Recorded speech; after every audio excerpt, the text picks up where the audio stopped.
With this video, we're going to start activity 23 about the law of sines and the law of cosines.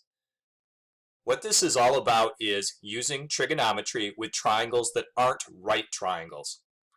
Lesson 23, we're going to deal with the law of sines. We're not going to take the time to prove the law of sines, but we will do some problems where we apply the law of sines. Skip over to the next page of your packet and look right here at the top. This is the law of sines. The sine of angle A is to side A as the sine of angle B is to side B as the sine of angle C is to side C. Notice that these refer to angles, these refer to side lengths, and that this has a proportion in it.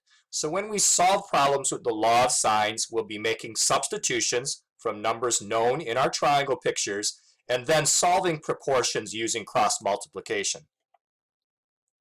Here's an example problem.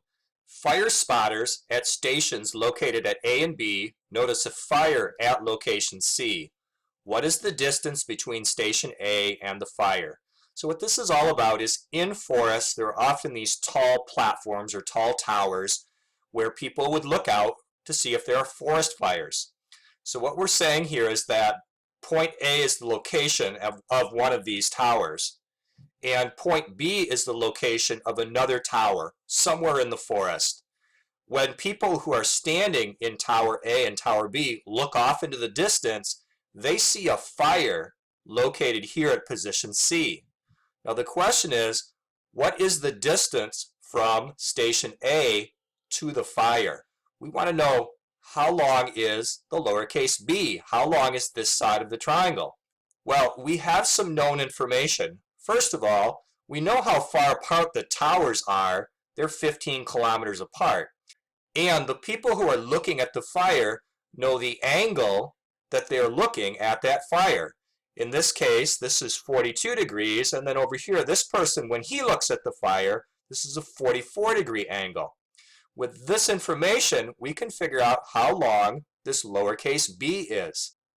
Now, we're not going to find this unknown side of the triangle using regular trigonometry because that deals with right triangles, and this triangle is not a right triangle. I know it's not a right triangle because angle C is not a 90-degree angle. Let's first figure out angle C. A 42-degree angle plus a 44-degree angle plus the measure of angle C has to add up to 180 degrees. All three angles in every triangle adds up to 180. 42 plus 44 is 86, plus angle C equals 180. Then subtract 86 degrees from both sides of this equation, and we find out that angle C is 94 degrees. See, it's not a right triangle. There's not a little box in the corner, but instead we can write 94 degrees in that corner. We can find the length of lowercase b using the law of sines. So we have the law of sines just above on this page. The law of sines uses a proportion to match up an angle measurement with the side length that's opposite from that angle. What angle is opposite from lowercase b? That's the capital B. And so we can write that the sine of capital B, which is 44 degrees, goes with the lowercase b, and then say equals. And now we're going to make another ratio. But in the other ratio, we want to make sure that we have a number in the top and in the bottom. We don't want to have a variable in top or bottom like we do here with the b. When we get all done, we want the lowercase b to be the only variable in our proportion. Notice that if we look at the letter C, we have a measurement for capital C, which is the angle, and we have a measurement for lowercase c, which is the side length. So for our other ratio, let's focus on the letter C.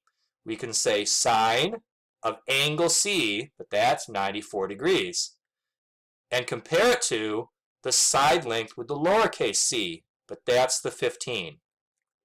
Here is our proportion. The only thing unknown in that proportion is lowercase b, which is what we were asked to figure out. So let's solve this with cross multiplication. B times the sine of 94 equals 15 times the sine of 44. And then to get the letter B alone, we need to divide both sides by the sine of 94.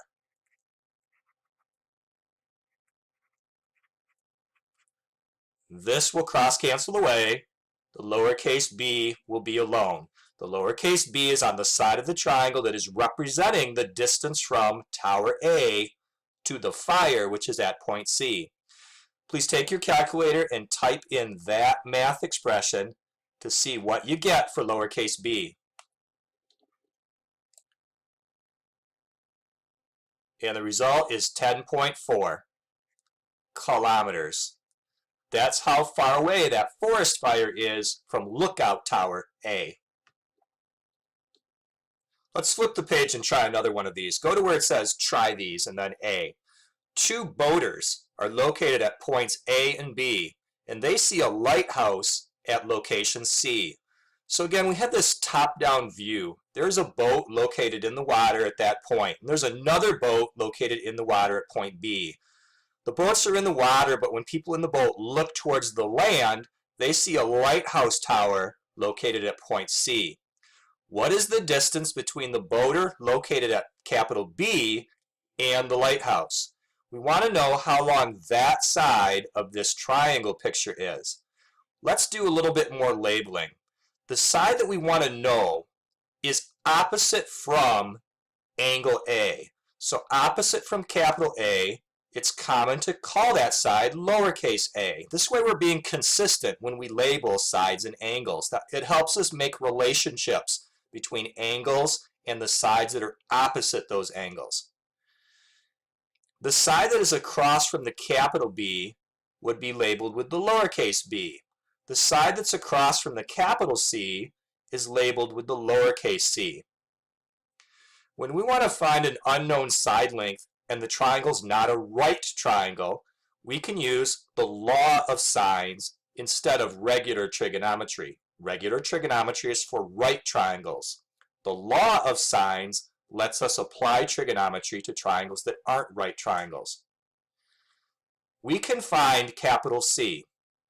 The measure of angle C plus 48 plus 55 adds up to 180, because three angles in any triangle add up to 180.